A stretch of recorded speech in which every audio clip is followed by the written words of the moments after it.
তো কতগুলো পত্রিকা আছে তাদের কাজই হচ্ছে কোথায় কাকে বদলি করা হচ্ছে ওই বদলিটা নিয়ে একটা বলে দেবে যে এই বদলিটা এই উদ্দেশ্যে, আসলে ওই উদ্দেশ্যে হয়নি, তাকে দিয়ে কেউ এই খবরটা করা, এটাও আমরা বুঝতে পারতেছি। তো আমাদের ভেরি ইম্পর্টেন্ট গণমাধ্যমের জন্য যেটা আমি বলবো সেটা হচ্ছে মানুষের ফোকাসটাকে ঠিক করে আনা।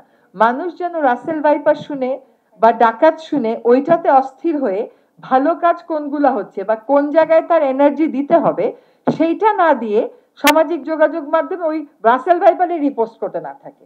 মানুষের কাজটা কি?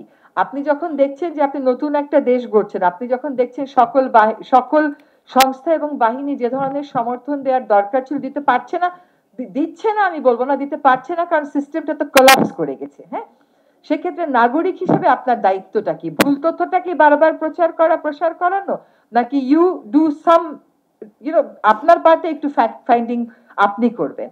গণমাধ্যমের উচিত হবে সেরকম ভাবে সংবাদ পরিবেশন করা যেরকম ভাবে সংবাদ পরিবেশন করলে মানুষের ফোকাসটা, স্বৈরশাসক মানুষের মনোযোগটাকে স্প্লিট করে দিয়ে গেছে যাতে সে এক জায়গায় বসে সুস্থভাবে চিন্তা করতে না পারে।